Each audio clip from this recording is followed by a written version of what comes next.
Hello and welcome back to One Shepherd Ministries. I'm Kurt, and today we've come to the powerful conclusion of Job's story, Job 42. After all the questions, suffering, and searching, Job humbles himself before God, and the Lord restores what was lost, both physically and spiritually. It is a reminder that God's purposes are higher than ours, and His mercy is greater than we can imagine.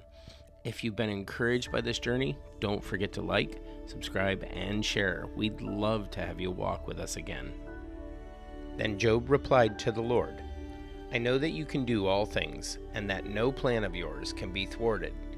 You asked, Who is this who conceals my counsel without my knowledge?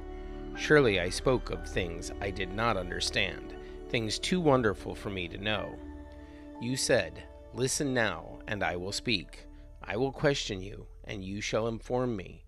My ears had heard of you, but now my eyes have seen you. Therefore I retract my words, and I repent in dust and ashes. After the Lord had spoken these words to Job, he said to Eliphaz the Temanite, My wrath has kindled against you and your two friends, for you have not spoken about me accurately, as my servant Job has. So now take 7 bulls and 7 rams, go to my servant Job, and sacrifice a burnt offering for yourselves. Then my servant Job will pray for you, for I will accept his prayer and not deal with you according to your folly. For you have not spoken accurately about me, as my servant Job has. So Eliphaz the Temanite and Bildad the Shuhite and Zophar the Naamathite went and did as the Lord had told them, and the Lord accepted Job's request. After Job had prayed for his friends, the Lord restored his prosperity and doubled his former possessions. All his brothers and sisters and prior acquaintances came and dined with him in his house. They consoled him and comforted him over all the adversity that the Lord had brought upon him, and each one gave him a piece of silver and a gold ring. So the Lord blessed Job's latter days more than his first. He owned 14,000 sheep, 6,000 camels, 1,000 yoke of oxen, and 1,000 female donkeys.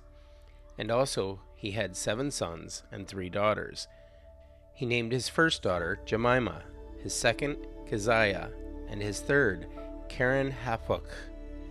No woman as beautiful as Job's daughters could be found in all the land, and their father granted them an inheritance among their brothers.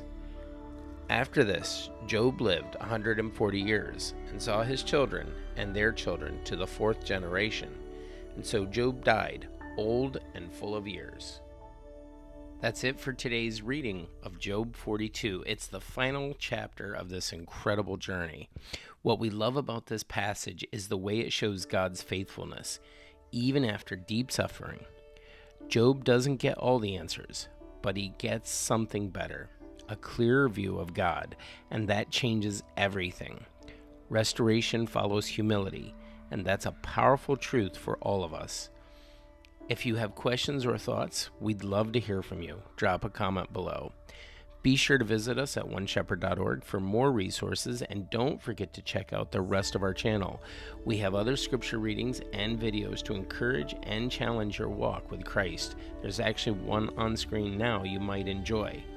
Until next time, stay grounded in the Word, seek after Jesus, and remember, we serve and follow one shepherd, Jesus Christ, our Lord and Savior.